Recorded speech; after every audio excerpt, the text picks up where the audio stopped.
Welcome to From Shambles to Shambhala. I'm Zia, and I'm really excited today to share with you this beautiful place, this beautiful sacred place in New Brunswick, Canada, where I grew up on these rocky shores and running around wild on the beaches and forests of this area. And the sandstone, as you can see, is red, and the sand is red and pink here, and it's just a very magical place. It's in my blood. It's a huge part of me, and I'm a huge part of it. And I apologize for not being on for the past few months.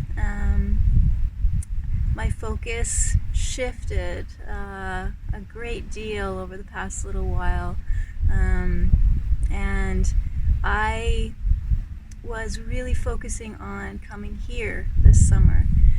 Lots been going on with my family, as I know lots has been going on with yours, most likely at this time. There's much happening, and also with the limitations of travel.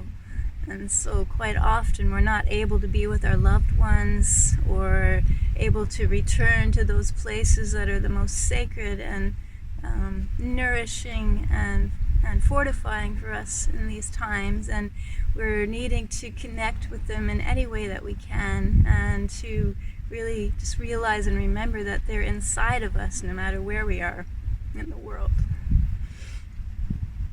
Sorry. And for the longest time I didn't know if I was going to be able to come here this summer and see my mom, who hasn't been that well.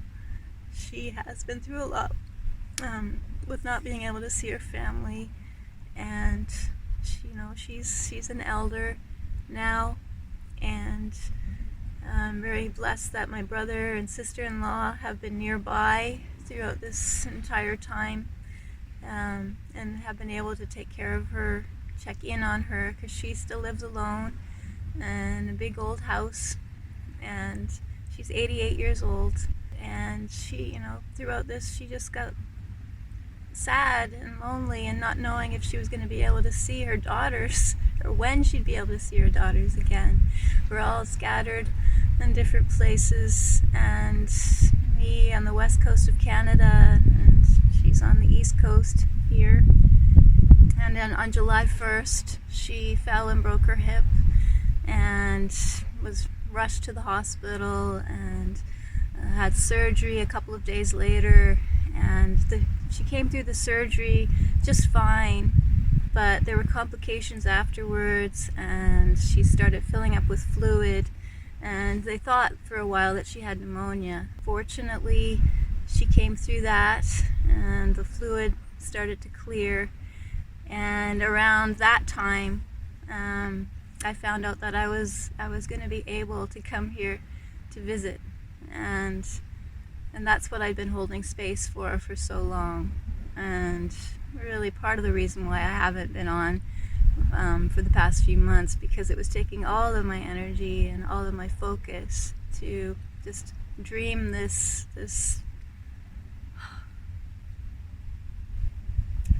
into being, and to travel here and be here with her. And it's all just turned out so perfectly. She is temporarily in a care home getting rehab for her hip, and I was able to come down to the cottage, which we didn't know if we were going to make it here this year. She hasn't been able to be down here this year, but this place is a big part of her too, and she loves it. And I've just been so blessed to be able to come here and spend a few days on my own, visiting her at the care home, and then coming back here for this beautiful nourishment of nature and the beautiful pristine waters. These healing waters here, they're so pure and they're so clear, and I've been swimming twice a day and just spending lots of time in the sun and just baking on the rocks and just soaking every aspect and every element up here. And it's all opening up for us. Our whole family is going to be able to be together in the next week or so.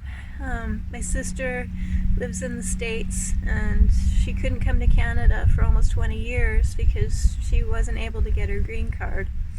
She'd be able to come to Canada, but she was not certain whether she'd be able to return to the States after visiting here.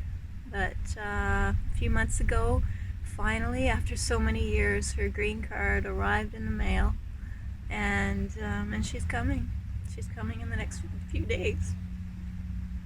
So it's a huge reunion time, and it's just pure magic, because this is what I've been dreaming, we've all been dreaming and holding space for, and it's just happening.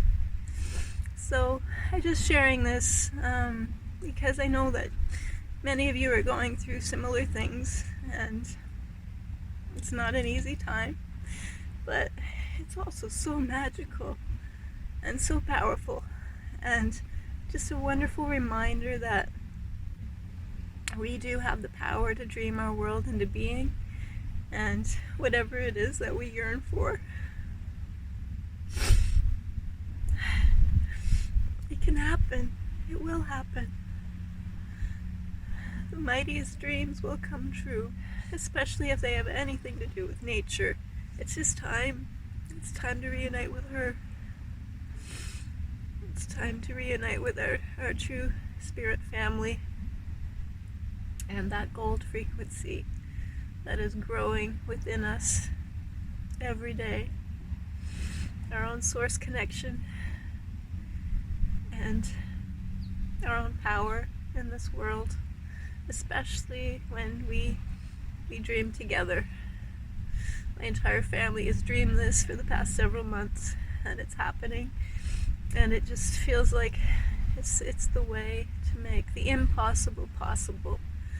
And so I'm just sharing this with you so that no matter how desperate times may seem at times, anything is possible. Miracles are happening, and we are so very, very blessed. And Sophie's not with me this time. She is back in Victoria, being well cared for. And but I've made a new friend. I don't know if you can see in the background this beautiful being, but there are dragons here. This is the land of the red dragon. The soil is red, just on the edge of New Brunswick, and Prince Edward Island is right across the water, and you know, it's the land of the red soil, the land of the red road, and it's a magical place, and there are dragons, and this is proof. It's a beautiful being watching over us right now.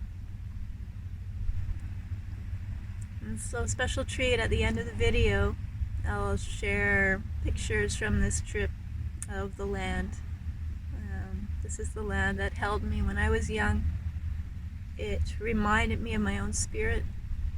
It spoke to me when I needed to hear it most. It reminded me that everything is spirit, everything is conscious, and if we tune into it, it tunes into us, and it's just magic. And always remember to connect with the land wherever you may be. It's there to care for you, just as you care for it. Much love. Bye for now.